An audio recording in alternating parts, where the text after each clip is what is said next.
Well, good evening, and thank you for joining us here this evening. My name is Miles Stewart, and I'm a first-year student, a veterinary student here at Kansas State University, and a member of the Food for Thought group here this evening.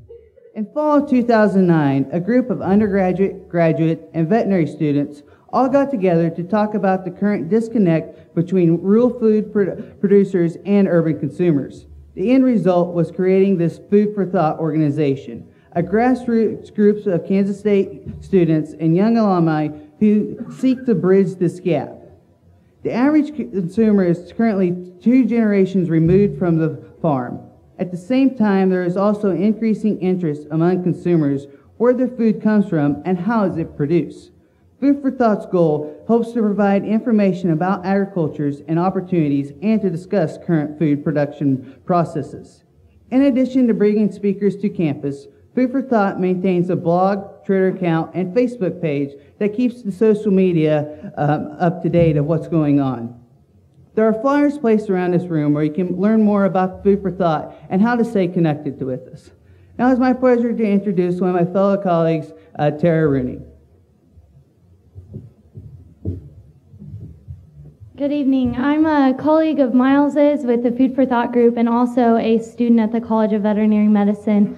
We're very excited to have this Upson lecture series presentation. This is our third installment of the lecture series, and we have currently launched a fundraising effort to fund future speakers in our lecture series and to keep bringing agriculture to campus and to the area to have these speakers possible. If you are interested in any way about this fundraising effort, please find somebody in a white shirt. We have a new logo on our shirt, and we're looking pretty styling over in this corner. So if you could find one of us, if you have any questions, we'd be happy to answer those, and just reiterate that we appreciate any support that we get to keep this coming. Thank you.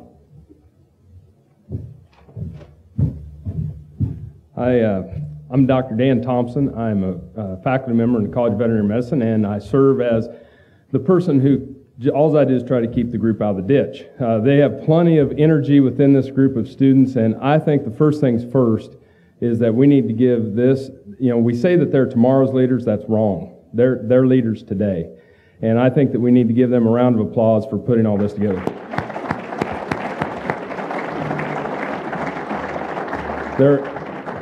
They're also extremely efficient. They gave me a script to keep me on time. But last fall, we had our second Upson lecture series for the Food for Thought Club, and that brought Dr. Temple Grandin to Kansas State University's campus, and we had quite a turnout like we do this evening. And it's my honor to introduce who this lecture is named after. And a good friend of mine and a mentor, Dr. Dan Upson. Dr. Dan Upson taught at the College of Veterinary Medicine and in the College of Agriculture here at Kansas State University for 35 years. And he's received numerous awards for his teaching and dedication to the classroom and to the veterinary profession. When a person thinks of Kansas State University's history of teaching, research, and giving to the agricultural community, it's hard to think of anybody that's given more to that history than Dr. Dan Upson. We think about when you go and you teach, you think about different community. When you look at a CV, you think about how many publications a person's had or how many things they've taught and that. But the one thing that always reminds me of Dr. Dan Upson, and I travel the state extensively, and every time I give a talk around the state, somebody comes up to me and they ask me the question, "How's Dr. Dan Upson doing?" And I say, "He's doing great."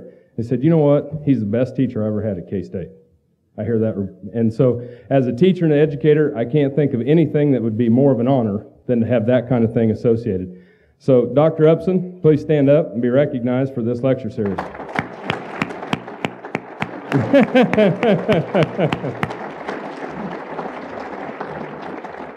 To introduce tonight's speaker is Dr. Ralph Richardson. Dr. Richardson has been the Dean of the College of Veterinary Medicine since 1989.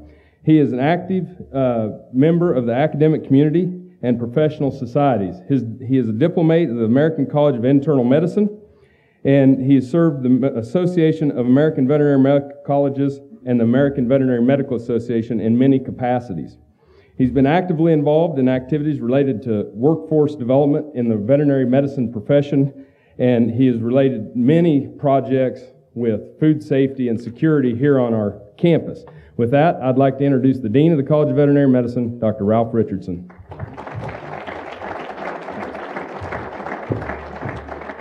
Thank you, Dan.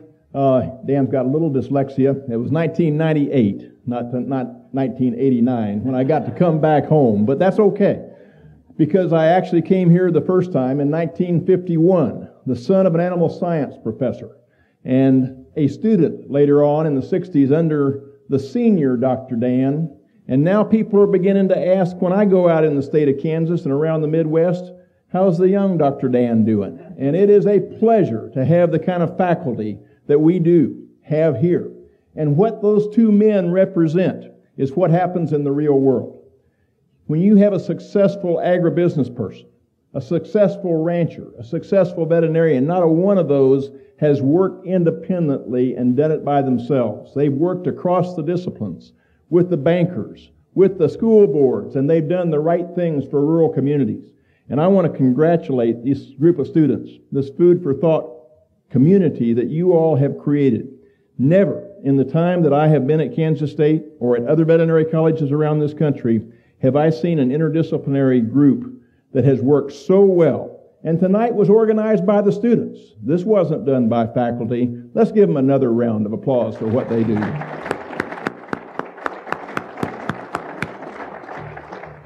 Tonight we are honored to have Senator Jerry Moran as our third Upson Lecture Series speaker. Raised in Plainville, Kansas, Senator Moran is a leading advocate in the U.S. Senate for protecting and preserving the kind of life that we appreciate and enjoy here in the great state of Kansas. I'm not sure quite how he got to be such a wonderful person being a KU graduate. In 1976, and he went back and did a law degree in 1981, but then he got back into his roots and he went out to Hayes where he made his home. He was in the Kansas Senate from 1989 through 97, the U.S. House of Representatives from 1907 to 2010, and elected to the U.S. Senate in 2010 for terms 2011 through 17. He may be a Jayhawker by graduation, but he is a Wildcat by heart. And we are so thankful to have him. He leads a tremendous number of committees. I'm not going to go through them all. I'm going to get out of the way so he can give us his lecture. Senator Moran, come right on. Thank you very much. Thanks. I thought Dr. Richardson was my friend, but he dispelled that by outing me and my background. One would have thought that a young kid from Plainville, Kansas would have been at K-State. We have rectified that mistake by sending all of our money to Kansas State University with two daughters. And I would tell you that from a parent's point of view, the experience that Kelsey and Alex have had at Kansas State University has been wonderful. And we're very proud of them and their success and the role that Kansas State and Manhattan has played in our family's life. And I appreciate the introduction of a Wildcat at heart, because there is significant truth to that statement. It is great to be back in Manhattan. It's great to be associated with Kansas State University. And it's a real honor to provide tonight's remarks in honor of the lecture series of Dr. Upson, and to be here with all of you at Kansas Farm Bureau. I am one who loves Kansas. My primary motivation in public service, those are the nice words, politics if you would, really revolves around the belief that we live our lives in our state in a very special way. And I have always had the concern that if we're not careful, we'll lose this special way of life that we enjoy in communities across our state. And so my motivation in being a member of Congress and serving in public office revolves around the belief that I ought to do everything I can to make certain that the quality of life that we enjoy is enhanced, but more importantly, it's passed on to the next generation of Kansans. What a great moment it is when we can see our sons and daughters return home from Kansas State University to communities across our state. And that doesn't happen without leadership. It doesn't happen without effort. And it is so pleasing to me to see the students here who recognize the opportunity they have to continue this life that we live in our state. And so to the students with Food for Thought, you are an inspiration.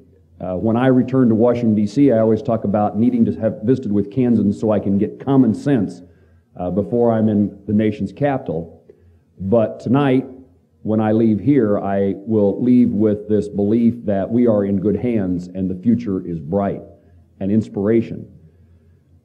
My love for Kansas, I guess, revolves around the way I grew up and the joy that I had, the experiences I had as a kid in Kansas, the common experience that many of us have had.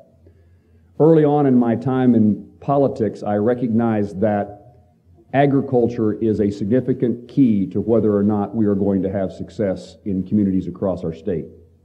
When agriculture is doing well, Kansas is doing well. And yet I know that we face many challenges. The demographics of our state has changed even in my lifetime. I spent the day, a good part of my day, in Johnson County, Kansas, today. The reality is that 1 in 5 Kansans now live in Johnson County. I represented a congressional district that took 3/4 of the geography to get 1/4 of the state's population.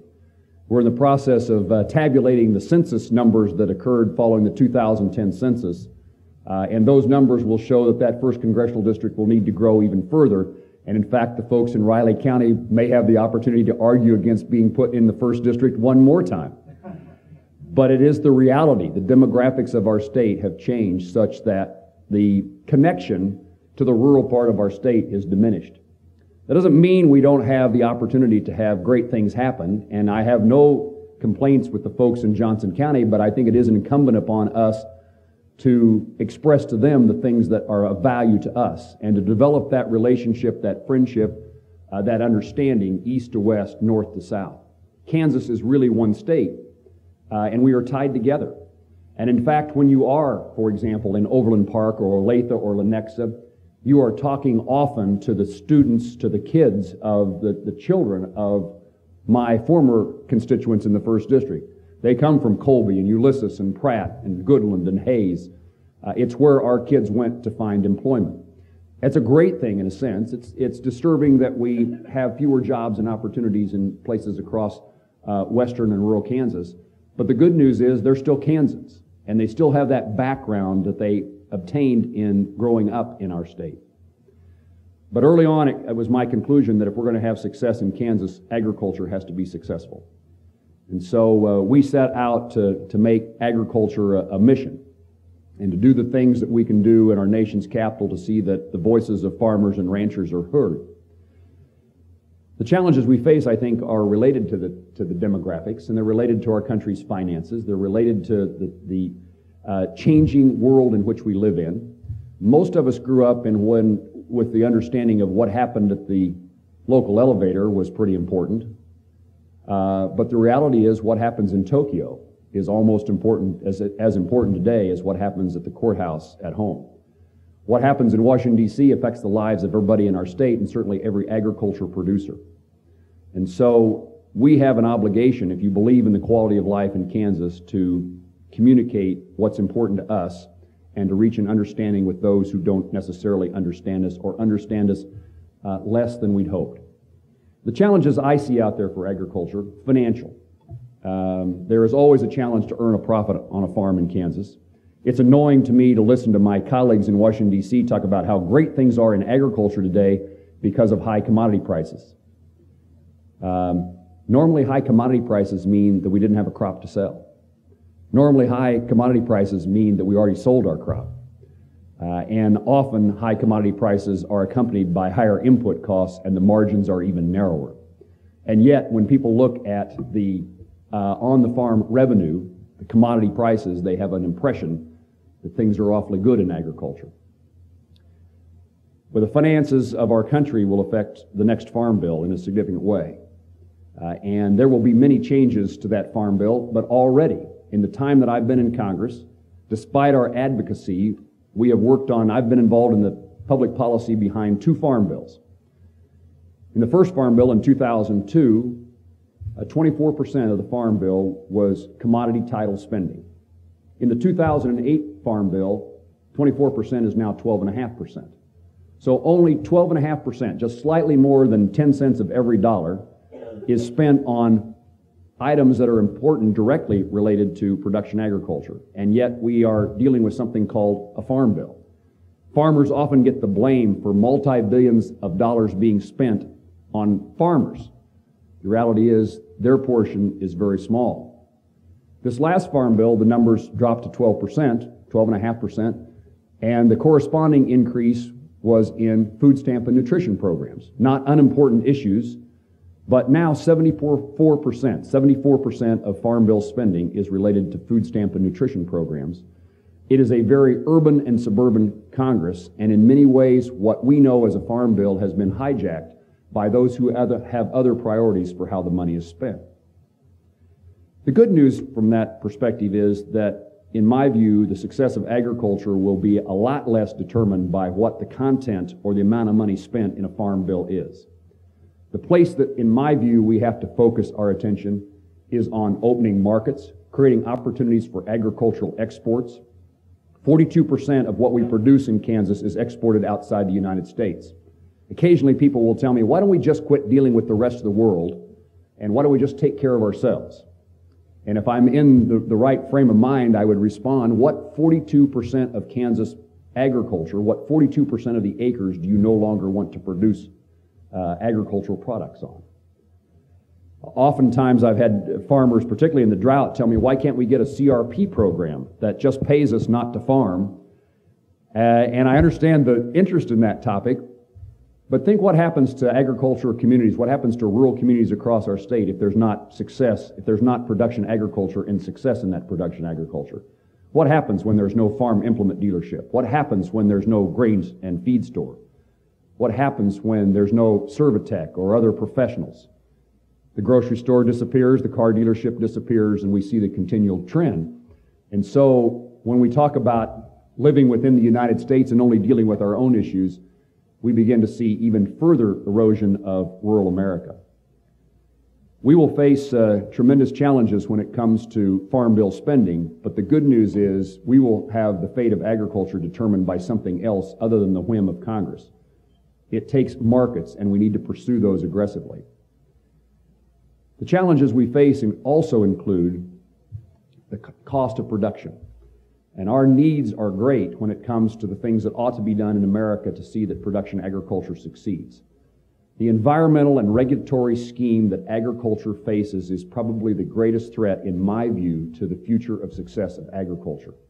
And you could make a list of a dozen things that are pending today at the Environmental Protection Agency that if any of them are passed in any form that's now being proposed, it's almost the end of production agriculture. And so the threat comes from ourselves, from a country that doesn't understand, a nation that doesn't understand agriculture, which once again is the reason what these students are about in communication is so important. We face a threat from a community, a country that doesn't understand livestock production.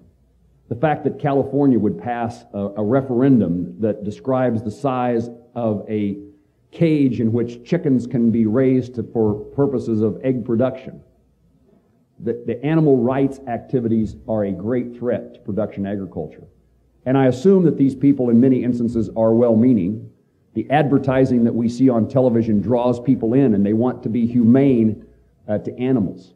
And yet, because of the lack of understanding of what humanity means in animal production, in animal husbandry, we are on a path in which the regulations that deal with animal rights may put us out of business in production agriculture.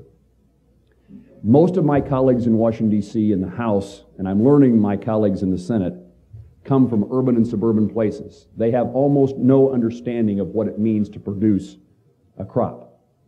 The example that many of you have heard me tell is in the days when the Democrats took the majority, and this is not a partisan statement, but when the Democrats took the majority in the House of Representatives, new chairmen of committees are chosen. And following that election, a congressman from Connecticut came to see me on the House floor, and she said, Congressman Moran, I understand that you know and care about agriculture. Would you please come visit with me? I'm now the chairperson of the Agricultural Appropriations Subcommittee. Rosa DeLaura is then, until the Republican majority in January, was the most important person in the House of Representatives when it came to determining ag bill spending, when it came to determining rural development and issues related to conservation programs in our state and across the country. Rosa DeLaura represents New Haven, Connecticut, and the suburbs of New York City that spill across the state line into her state. A few days after her invitation to visit with her, I went to her office and sat down to have that conversation. And I described to her the things that I thought were important to agriculture, a bit about the Farm Bill, a bit about agricultural research, crop insurance. And just a few minutes into the conversation, Rosa says, No, that's not what I need to know. Could you just tell me what a farmer does? Again, the most important person in the House of Representatives dealing with agricultural spending, and her question is, what does a farmer do? And I say this with no negatives, no criticism of Rosa DeLaura. The good news is that she's asking the question. The good news is that she cared. We took it a step further, and I suggested to Rosa that if you really want to know what a farmer does, why don't you come to Kansas and we'll show you. And she graciously accepted the invitation. And those kind of things don't happen often enough. Rosa DeLaura is one of the most liberal members of the Congress. They are her husband is the pollster for President Clinton. They are very active liberal Democrats. She comes from a very urban area, and the idea that a very urban liberal Democrat would come to a pretty conservative Republican rural members district is something that needs to happen much more often than Rosa DeLaura and Jerry Moran. She and I had totally different ideas about how to do this. My suggestion to her was, why don't we meet someplace along Highway 27 on a farmstead between St. Francis and Elkhart? Her first question was, could we just do this at an airport? We met at Little River, Kansas, in Rice County, population 500.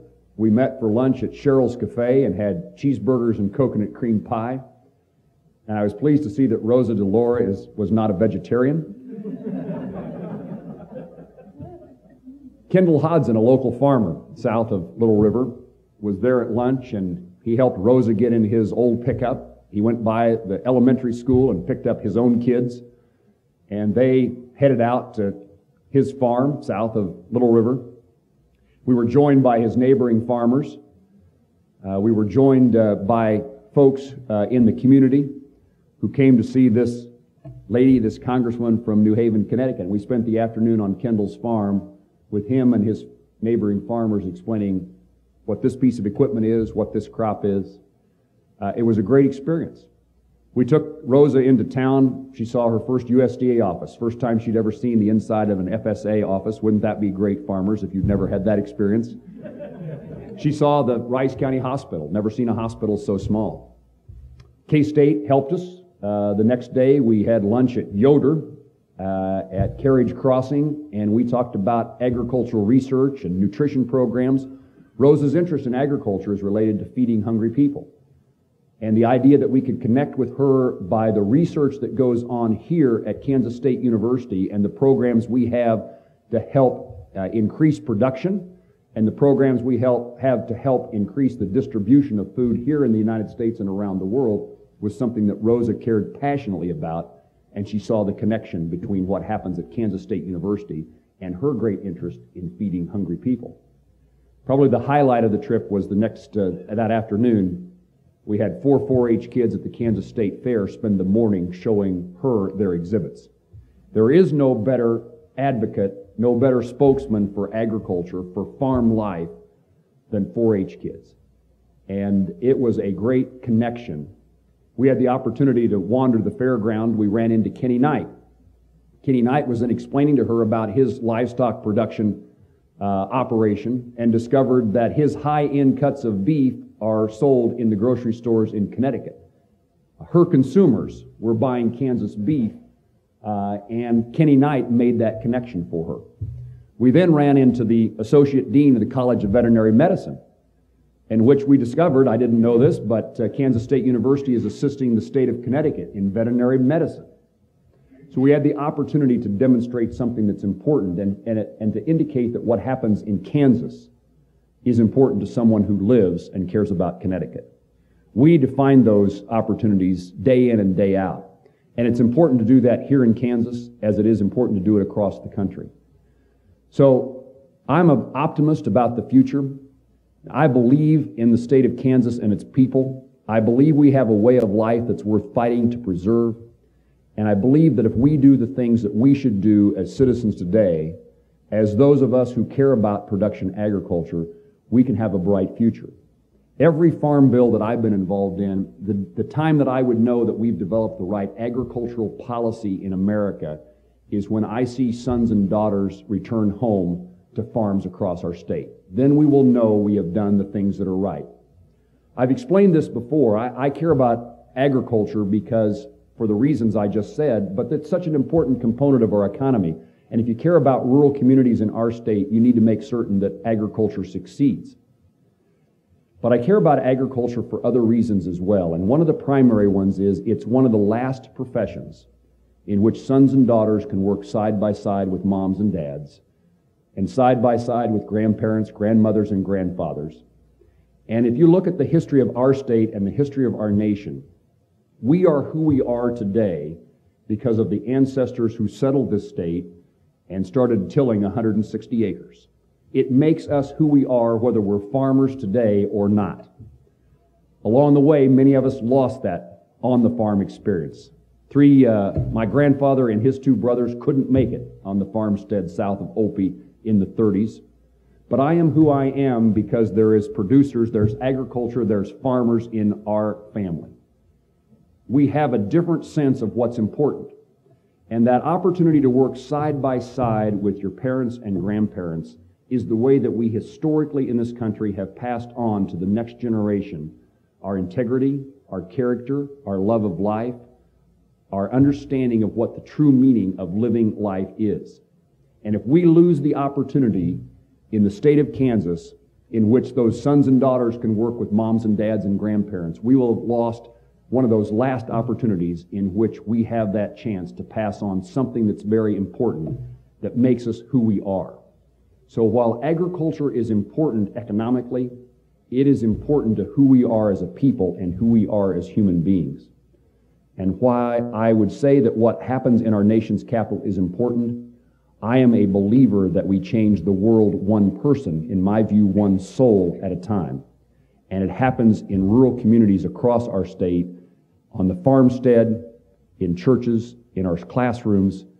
It is the way that Kansas will be a great state in the future, is if we do things right today. We face tremendous challenges in agriculture and in our country.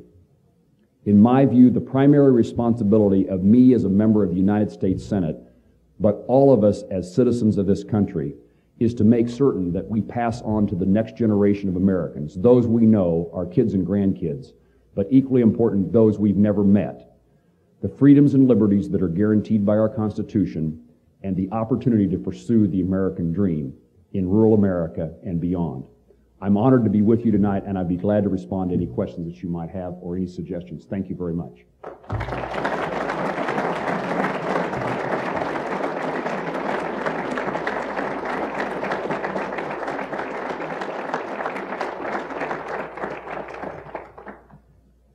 Well, thank you very much. So who's the next farmers? Who are the next farmers? The next farmers are some of the people in this room. The next farmers are probably fewer in number than they are today. One of the things about agriculture is because we are so efficient, it takes fewer people to produce the crops. And a lot of that has to do with what goes on here, right here at Kansas State University in agricultural research.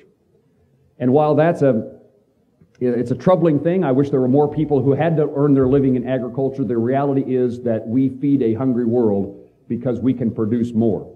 A lot of conversation now. Ethanol is in many ways at the top of the conversation about what we ought to be doing. There'll be a vote in the United States Senate shortly about the issue of ethanol. And the critics often say that we are using our food supply to make energy. Well, we have the opportunity to produce more and more food because we can increase the efficiency with which we produce it. It happens here because of scientists at Kansas State University and land-grant colleges across the country. The next generation of farmers are going to be those who are perhaps different than their parents, more innovative, more technologically oriented, higher educated, and who have a vision about being an entrepreneur. There is little difference between an entrepreneur and a farmer, between a business person and a farmer. It's one thing to grow a crop. You will not be in business if that's all you can do. So I'm optimistic that we will meet the needs of producing agriculture with the crop of folks that are here in Kansas, our sons and daughters, and those who find living in rural America the life that we know it is. Yes, sir. Jerry, to hit on that a little bit. TJ, I think I've talked to you about it before. I've borrowed money from FSA. I'll say it here in front of the whole crowd. I want to go home and farm. I have talked to my local banks. We were just talking about entrepreneurs and being innovative. I've got ideas that I've taken into the Ag Engineering Department of Kansas State University. I go to my local hometown bank to fund them. Go get your funding somewhere else. Go to a corporation, get your funding. We've lost our ability to do that at our land-grant institutions. There used to be 2 or 3 patents a year come out of Seton Hall over here at Kansas State University. And it used to go to rural industries. I drove through Osborne today, as I told you earlier, and I go across western Kansas, and there's not much out there for rural businesses. And the animal health corridor came up in topics and conversation. I know that's a hot subject. But we have all this money coming in. We're taking money from these new innovative ideas through our money sharing program and stuff. And what effect is it going to have on Garden City, Cimarron, western Kansas? I mean, why isn't there, what are we doing for support of entrepreneurs and businesses out there that deal with high-tech stuff, that brings people out there so we can connect what we're doing in agriculture to that? Because, I mean, what's your thoughts? Well, I actually have a genuine concern about a number of things that you said, but at the forefront was the access to capital. I think it's another one of those challenges that producers, particularly beginning farmers, face. We know that's true, but I'm worried about the circumstance we find. I talked about regulations of agriculture. Our banks, our financial institutions are encountering ever-increasing regulations that make it much more difficult for them to make loans. I'm worried about the demise of community financial institutions. I know that Farm Credit is represented here tonight. They play an important role in access to credit. Our community banks are becoming, because of the regulatory scheme that they are now encountering, they're having to become branches of other banks. They've got to spread the cost among more customers. And as a result, we begin to lose that hometown flavor in which the handshake still works to borrow money, in which they know you. They know whether or not you have the ability, and when you say you're going to repay the loan, that you're going to do it. And I worry that it's an aspect of rural America, rural communities across our state. I was in Wichita in January, and one of our large banks was telling me they're now getting calls from community banks across Kansas asking, are you interested in buying our bank? Because the increasing cost of being a banker mean that the bottom line is a lot less, and the joy of being a banker is disappearing. In fact, I've talked to a half a dozen bankers in the last couple of weeks who tell me in their hometowns they no longer make a real estate loan. You go to borrow money to buy your house. In fact, I talked to a banker just this week in Marysville who said when somebody comes in and wants to borrow money to buy a home, our loan officers run. We want nothing to do with it because if we make a mistake, our bank is written up and the consequences are tremendous. Our officers have to be fingerprinted now before they can make a home loan to a customer in small town Kansas. And so a better agricultural example of this is Secretary Glickman and I had a conversation one time in which he was complaining in testimony about how the packers had become so large. And we had little competition in the livestock packing industry. I kind of know that issue. I recognize that there is always contention between livestock producers and the packers. But the secretary was lamenting the fact that there's no competition in basically 3 big entities that are left. I reminded Secretary Glickman that it was the Department of Agriculture that created HACCP rules and regulations. HACCP is the food safety. Most of us grew up in a town with a meat locker, a meat plant. They don't exist anymore because no one can afford to be in business on a small scale and meet the new requirements of government regulation. The trend is against us in regard to industry or business after business, and today the one that seems to be in the firing line are small hometown banks. And I worry that if we don't reverse the course, that they become a thing of the past.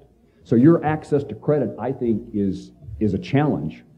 And we've got to make certain that I'm a supporter of making certain that there is access to credit in communities across our state. There's lots of banks, but you got to be able to borrow money in order to succeed. You know, I think the things that it is difficult to increase the population in rural communities across Kansas. Agribusiness has been a significant component, and for a while, Southwest Kansas was leading that effort with meat packing plants, the dairies, and there still are those opportunities, but few and fewer of our kids, even when they come to Kansas State, they marry somebody who finds a different lifestyle more enjoyable. And I heard you tell me earlier you have no plans to get married soon, so you better get home before you have to try to convince somebody to come along with you.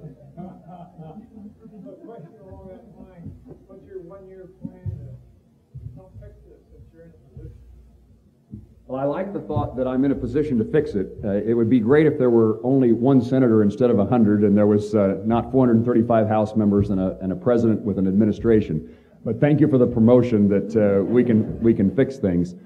You know, I don't know whether it's a one-year plan, but I outlined my thoughts, and we're working hard to, in my view, and this is broader than just agriculture, in order to get out of the recession that we're in, the way you do that is entrepreneurs and small businessmen and women, farmers and ranchers succeed. And in the process of succeeding, in the process of trying to create wealth, they put people to work. Job creation is about somebody else's success, and in that quest for success, they invest. And in investing, they put people to work. And so we need to dramatically change, in my view, our tax code. We need to have a much fairer tax. We need to spend a lot less time calculating what our taxes are going to be and limiting our choices as business people or farmers. We make so many decisions based upon what the tax result is going to be as compared to what is good for our business operation. We need a regulatory environment, and we're fighting at the moment the EPA, and I mentioned that just generally, but the ability to burn grass in the Flint Hills, the regulation of fugitive dust. This is not academic. I've been to California as a guest of the rice growers. They water down their farm roads every day to keep the dust from blowing to meet California clean air standards.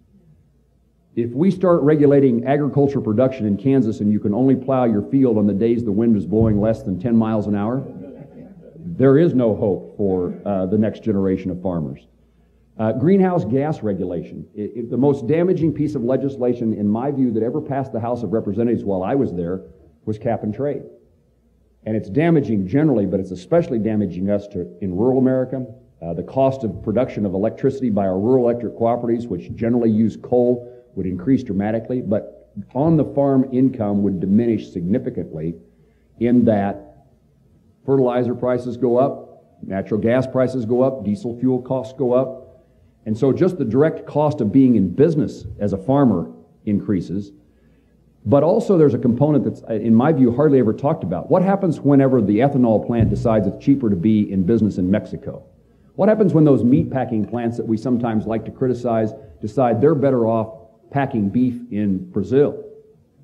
What happens to the Kansas agricultural economy and the ability to return home to Southwest Kansas if the packers are not there? And we will be sending jobs abroad, including agricultural jobs abroad, if we continue to increase the cost of being in business. And for those who think that it's important to regulate greenhouse gases for the improvement of the environment, let me ask you, how many people in the room believe that China and India will comply by the same set of laws? We don't believe that, and the end result is that we haven't done much to change the environment, and we've increased our own costs, putting ourselves out of business. So it's taxes, it's access to credit, it's a regulatory environment, it's support of education and research. we can make a tremendous difference with I always believe that that success comes with those who are innovative, who have care about what they do, but have the tools in education and research to give them the opportunity to succeed. And so the 1 year list is a longer list, but if we could get any of those things accomplished, the future is brighter for America. It's brighter for agriculture, and it's brighter for Kansas. Thank you, sir. John. From the commercial standpoint of restaurants, this industry accounts are even college students.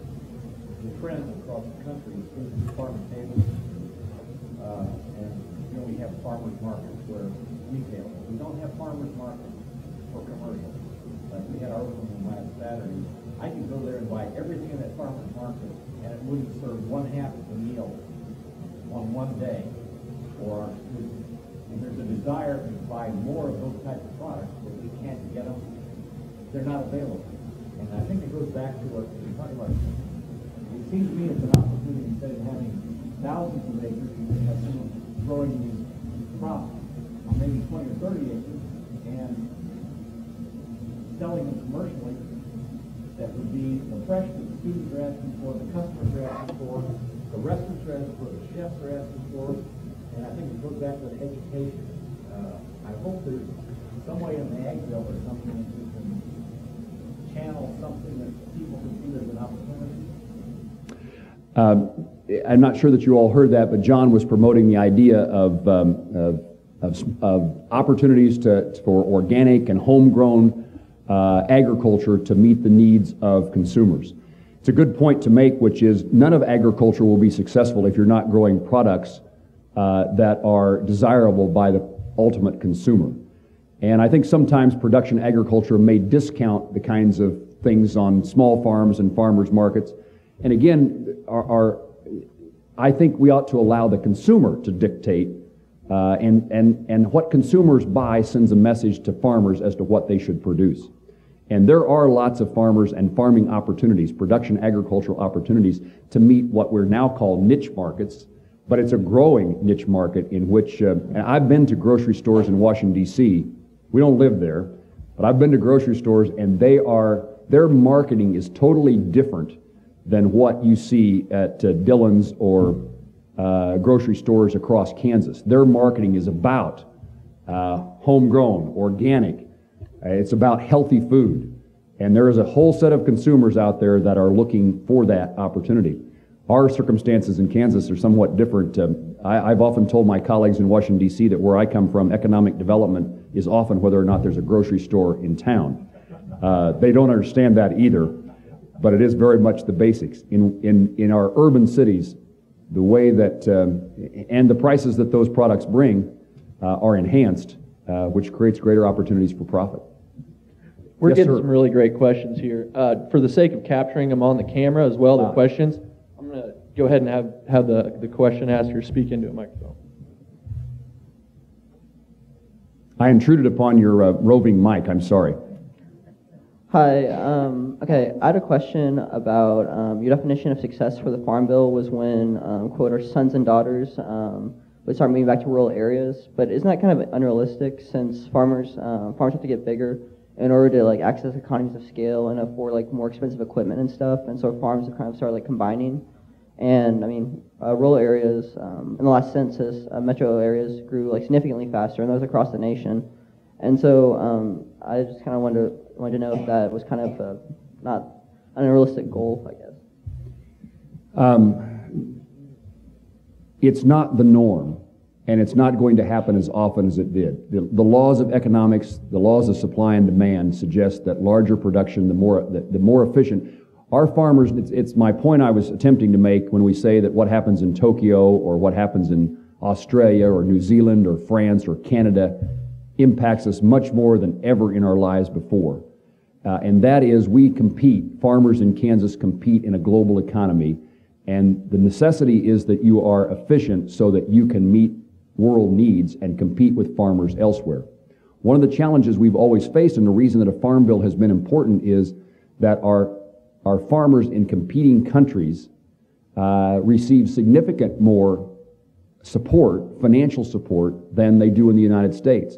And so while for a long time we've had the discussion about the value of a farm bill and all this farm bill spending, I used to always have a bar chart in my office in the house that showed, incidentally, we post the price of wheat, cattle, corn every day in our office in Washington, D.C., just so we're reminded about what's important. The list is longer than that. Soybeans, I don't want to ignore anybody. Cotton. The bar chart in Washington that we've had in the office in Washington, D.C. shows the support by the European Union, for example, of agriculture in direct subsidies. Their bar chart is like this, ours is like that. The pie chart shows that 87% of the world support for export assistance occurs outside the United States, and ours is a sliver as we try to compete for world markets. My point is that why we criticize the Farm Bill, there was a purpose behind it. The goal ultimately ought to be to get us all operating on a greater free market system and use that support to drive other countries away from what they're doing in direct support for agriculture. But the point you make is, you're right, it is, there are not going to be as many K-State students or any place else who return home to family farms because they're larger and larger. But there are greater and greater opportunities in agribusiness and servicing those farmers who do exist. Yes, sir. My wife, along the same line of getting youth back to the community, my wife and I decided to have a change of lifestyle. We moved from Grove County to Pottawatomie County. We turned our farm over to a young couple, 25 years old with 2 kids.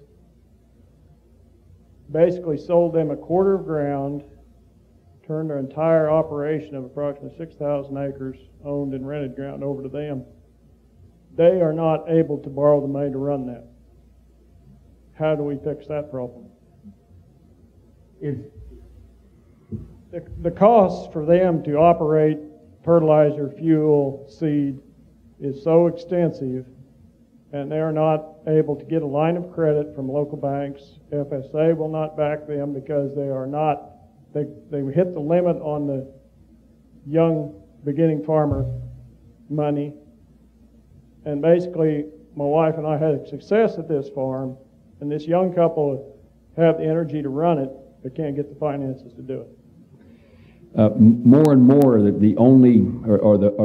there are fewer and fewer opportunities, and it seems that it only works when there's moms and dads who are making it possible for sons and daughters, and fewer opportunities. Certainly, if you had to go borrow the money to buy farm ground or even to have the capital to rent farm ground, the capabilities of doing that are limited. I recognize that. We've tried in many ways in farm policy to create beginning farmer programs.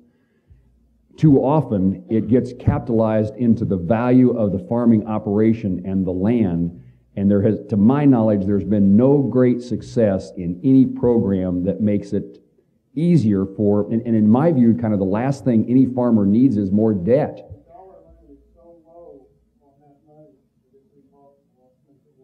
Be glad to take a look at the criteria of the amount that can be borrowed. We may be operating a farm loan program with old values as compared to current market values. And it's a real problem for all of farmers. Despite difficulties in agriculture, land values keep rising. And we're competing with folks who want farm ground for purposes other than farm production.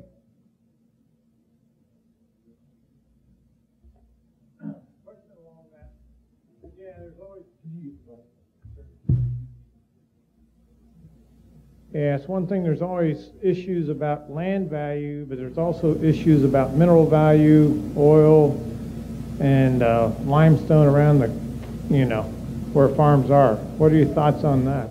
Because, I mean, there's more than one piece of value of the land. What you say suggests to me that what the farmer who wants to farm may be looking for is the opportunity to buy the surface rights, the right to produce a crop, and let others own all those other interests. Although it is a way, our farmers historically in Kansas have needed kind of every source of revenue to make the farm work. Selling gravel to the county for chalk for the roads. The newer, more modern version of that is leasing your land for wind production, electricity production. Out in a portion of Kansas, across portions of Kansas, the opportunity to lease for oil and gas has been a mainstay of income opportunities. All gets factored into the value of land, and if your interest is only farming, land values make it very difficult. No, thanks. I just kind of following up to the other gentleman's question, because I own some land down southeast Kansas, and I'm playing all three sides there. Thanks. And another component of land values and a tremendous issue for Kansas to resolve is access to water. And what happens in dry land and irrigation farming will determine the future of many communities across our state. And a reason that southwest Kansas has been perhaps more successful than other places is the access to the Ogallala, which is not infinite. Senator Moran, I have a question for you. I thought you were going to say, Senator Moran, thank you very much for being here. I'm really enjoying listening to your answers to these great questions. We're lucky enough to have representation like you in Washington to make sure that agriculture gets represented well, and our interests are well thought of. But what would your advice to someone who was looking to make sure agriculture sticks around, just an everyday citizen? How can they get involved? Where should they put their efforts? Well, if you are a Kansan involved in agriculture, or if you are a Kansan who cares about agriculture, you ought to educate yourself to make certain that you know and therefore have the ability to communicate. This perhaps brings us back to the purpose of the folks, the students here, who have developed Food for Thought. Because we don't operate in a vacuum, and if we only look after our own farm, in our own town, in our own county, the pressures of the world will intrude upon us. And so, in order to get public policy that is valuable or useful to agriculture, at least not harmful, in order to get an environmental understanding by the EPA and regulators, in order to get a tax code that takes into account the unique nature of production agriculture, in order to get trade policies that suggest that it's good news to open up markets to countries around the world. All the things that we've talked about that make a difference whether or not agriculture is going to succeed, whether there's going to be production agriculture in Kansas and across our country, is determined by folks who don't have much knowledge of agriculture. And so I think this takes us full circle in which we have the opportunity to make certain we understand what's important, and that we then take it upon ourselves to communicate to people who may not know those things about why it's important, not just to us. That's probably not the best message. When Farm Bureau brings their county presidents to Washington, D.C., my suggestions to them is, it's fine to come talk to me. I'd be hurt if you didn't. But make sure you go talk to the congresswoman from Connecticut. Make sure you go talk to the congressman from New York City. And make sure that you explain to them not why you are there protecting yourselves, but why your success matters to the success of their constituents and their citizens in New York City. And it's also important for someone in my position to make sure I understand the issues that matter to a senator or a congressman from New York. I don't know a lot about mass transit, but I've had to learn so I can have a conversation with members of Congress who do, and in the process of me paying attention to their issue, I got a shot at getting them to pay attention to the issues that we care about. I do appreciate the chance to have this conversation with all of you tonight. We talked about lots of challenges. I would tell you that I have never had a midlife crisis in my life that I know of, but I concluded that I wanted to make sure that I was doing things that had long-term value, and certainly the support for agriculture, farmers and ranchers in our state and in our country is one of the things that I hope my time as a public servant increases the chances that there is that opportunity for more of us to remain ag-oriented. And I think it's a noble profession in the sense that we live in a world in which many people are hungry, and where better can you get a sense of satisfaction for what you do for a living by putting food on people's tables around the world. And while we can express concerns about the challenges we face, never forget that the God-given opportunities that we have in the state of Kansas because of the topography, the geography, the rainfall, never enough, sometimes too much. God has given us a great garden here in the state of Kansas that has been entrusted to us during our lifetime. And our goal is to use those assets, those resources wisely, and make sure that they're there for another generation of Americans that follow us. I appreciate Kansas State University hosting us this evening, the students at Food for Thought. I'm honored to be a part of this lecture series and delighted that you'd spend some time with me here at Kansas Farm Bureau. Thank you all very much.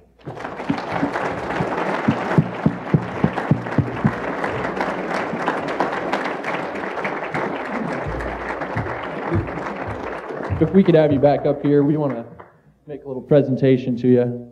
On behalf of Food for Thought and everybody, we want to present you with this Food for Thought shirt here. You would not want me to put it on at the moment, but thank you very much. I'll wear it with pride and with a recognition of what you are accomplishing here in tonight, but your program throughout the year. Thank you very much. Let's give him another round of applause.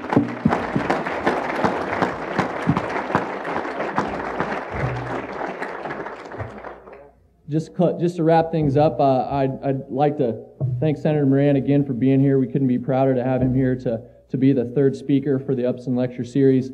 I'd like to also thank Secretary Dale Rodman. The Kansas Secretary of Agriculture was here earlier. He had to slip out.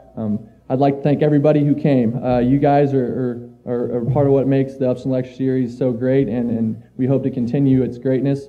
We'd like to thank Kansas Farm Bureau for hosting us. We had quite an issue of finding the facilities to accommodate us, but we sure really appreciate Kansas Farm Bureau providing this wonderful venue. So I would also like to invite anybody who would like to join us. We have procured Rusty's next door down in Aggieville for about an hour for a nice social mixer and discussion. Just the Food for Thought and Upson Lecture Series attendees for about an hour and a half after this. So if you would like to come join us for some conversation, please feel free to do so. Thank you.